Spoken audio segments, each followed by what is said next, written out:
सुधा समाधान।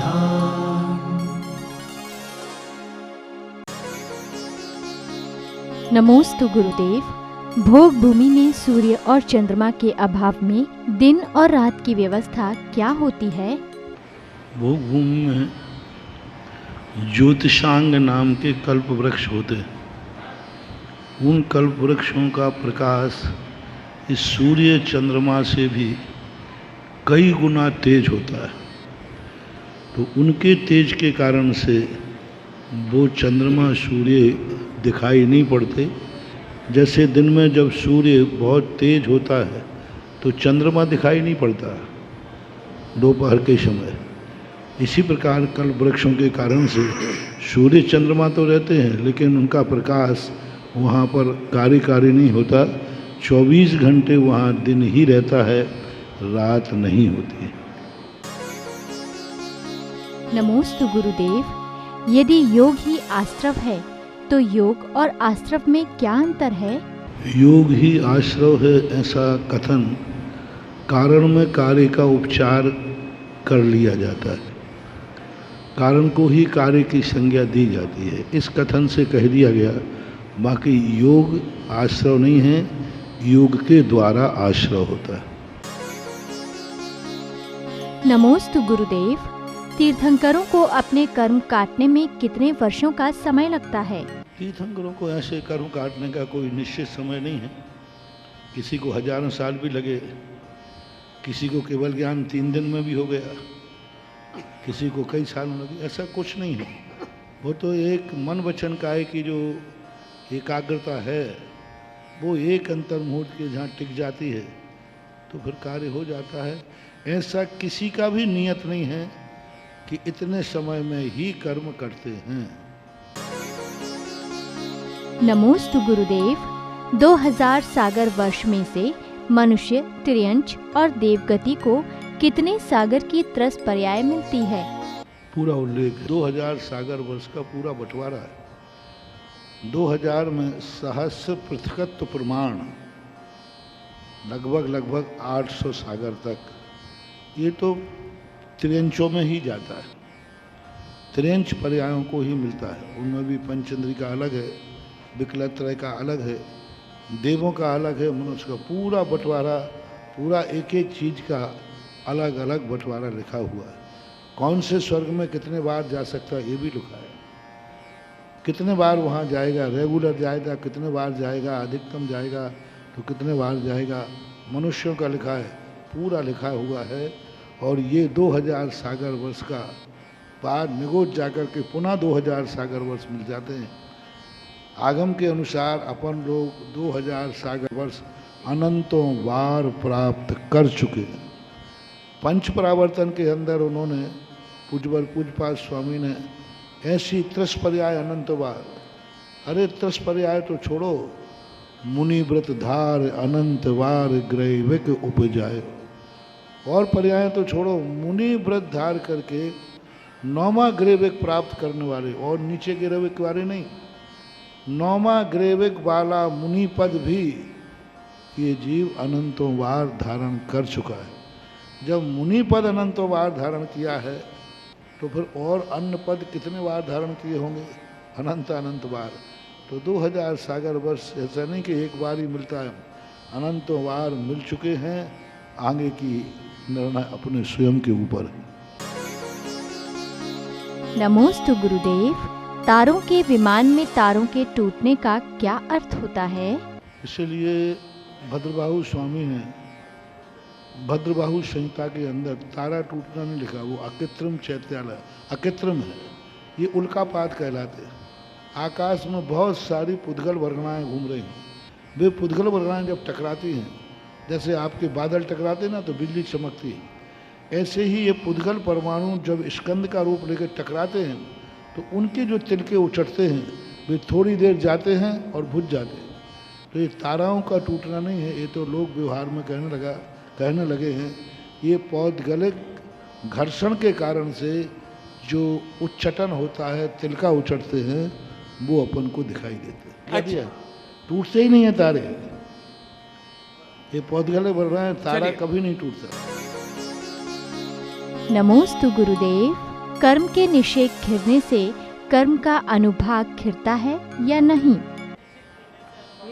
निषेकों के खिरने से ही तो अभाव होता है। निर्जरा निषेकों की तो होती है, और जितना निषेक खिरेगा उसके साथ अनुभाग भी खत्म होगा। और निषेकों में पड़ी हुई स्थिति अलग होती है, तो बराबर उनके साथ निषेक भी जो कोई सत्ता में निषेक नहीं खिरते हैं। जो भी कर्म बन चुका है वो उदय में आके ही नष्ट होता है।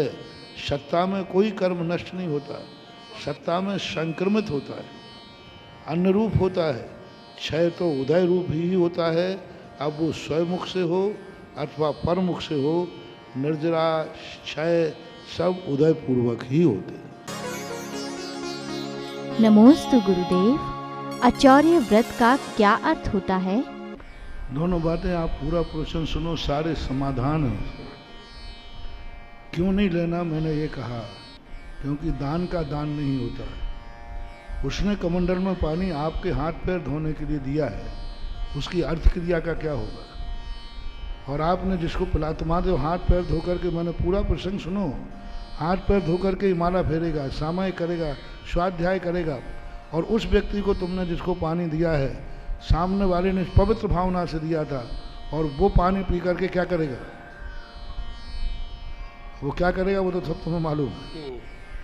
तो वो कहेगा कि यदि मैंने तो पवित्र भाव से मन शुद्धि करके दी, प्रायश्चित करके दिया कि इस पानी से महाराज शुद्धि करके स्वाध्याय आदि करेंगे, तो उसके अभिप्राय का कितना बड़ा शोषण हुआ। तो वहाँ अभिप्राय समझे करें। प्रवचन जो होते हैं किसी ना किसी सापेक्ष करके होते हैं। और मैंने पहले ही कहा कि एक वाक्य से तो तुम भटक जाओगे मेरे प्रवचनों में, पूरा सुनोगे तो फिर ऐसे ऐसे अच्छी तरह सुलझोगे, फिर तुम्हें कोई उलझा भी नहीं सकेगा। इसलिए ये सब चीज़ें, आचौर्य व्रत का अर्थ क्या है? आचौर्य अर्थ का यही अर्थ है, दूसरे की दी हुई वस्तु का दुरुपयोग नहीं करना। किसी ने किसी पर्पज से दिया है और उसका तुम उपयोग दूसरी तरफ से कर रहे, ये भी चोरी है। काय के लिए दिया उसने? पर्पज क्या था? उसने क्यों दिया तुम्हारे लिए? कोई भी चीज़ दान में दिए, पूछो उससे। श्रावक आहार दान क्यों दे रहा है, पूछो उससे। और जिसके लिए उसने दिया है, हमने यदि आहार करने के बाद वो कार्य नहीं किया है तो वो आहार भी आचौर्य व्रत को खंडित करेगा। किस उद्देश्य से दिया था उसने आहार, ये बताओ। और वो उद्देश्य हमने पूरा किया नहीं, तो आपने आहार नहीं किया है, आपने आचौर्य व्रत को खंडित किया है। हर चीज में यही लगाना। जो भी दान देता है, कमेटियां वाले, किसी ने दान दिया है जिस उद्देश्य से, आपने उस उद्देश्य का उपयोग नहीं किया तो आपको भी चोरी का दोष लगेगा। तो चोरी के भेद बहुत सारे हैं ऐसा। नमोस्तु गुरुदेव। दामाद की मृत्यु के बाद बेटी की धर्म के प्रति आस्था खत्म हो गई है, तो हम बेटी के मन में पुनः धर्म के प्रति आस्था कैसे जगाएं? देखो, कर्म को और धर्म को एक साथ मत जोड़ो। लोग कहते हैं कि अच्छे व्यक्ति बहुत जल्दी मर जाते हैं, वो जरूरी है। बुरे व्यक्ति बहुत समय तक जीते हैं, यही तो अभिशाप है। अच्छे व्यक्ति क्यों मरते हैं, मैं एक उदाहरण देता हूँ। एक थानेदार बहुत ईमानदार था, बहुत अच्छा था, सारा गांव उससे प्यार करता था, और उसी ईमानदारी के कारण से उसका प्रमोशन हो गया, और प्रमोशन होने का अर्थ ट्रांसफर। तो अब वो प्रमोशन हो गया, ट्रांसफर, गांव वाले रो रहे हैं कि नहीं, ऐसा थानेदार को मैं नहीं जाने दूंगा, और रो रहे हैं साहब ऐसे नहीं। अब बोलो, गांव वालों का रोना हुआ देखकर वो प्रमोशन रोक देवे या रोना हुआ छोड़कर प्रमोशन ले लेवे, आपकी सभा की क्या अनुमति है? तो सारे गांव वाले रो रहे, तो सारे गांव वाले रो रहे हैं कि साहब मत जाओ मत जाओ मत जाओ, और वो कह रहा है कि यदि नहीं गया तो प्रमोशन नहीं है। तो हम ये क्यों नहीं मानते हैं कि जल्दी मरने वाला प्रमोशन लेके मरा है क्योंकि वो अच्छा आदमी था और उसने इतना अच्छा कार्य किया था कि अब वो उस गांव के लायक नहीं रहा, वो शहर के लायक हो गया, प्रमोशन हुआ। इसी प्रकार वो मरने वाला जीव ने इतना पुण्य कमा लिया कि ये मनुष्य पर, ये जो पंचम काल है उसके लायक नहीं रहा।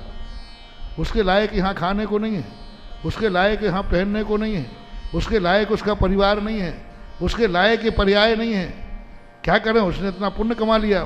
तो कर्म कहता है इसका प्रमोशन करो, और ये रोने वाले रोते रहेंगे और प्रमोशन वाला प्रमोशन ले लेगा। ये मानोगे तो सब चीज़ सुलट जाएगी, अन्यथा रोने वाले रोते रहो, जाने वाला तो।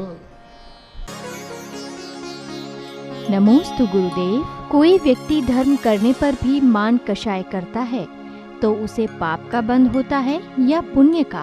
तो मान कषाय तुम्हें अपनी खुद की फीलिंग हो रही है कि दूसरे की? दूसरे की। तो तुम्हें कैसे मालूम कि वो मान कषाय है? तो ऐसा उनके व्यवहार से, उनके बातों से लगता है। तो नहीं, ऐसा कुछ नहीं होता। कभी कभी लगता है कि व्यक्ति, हमारे आचार्य महाराज कहा करते हैं, तुम्हारी बात से यदि राजी नहीं है इसका अर्थ है थोड़ी है कि वो नाराज है।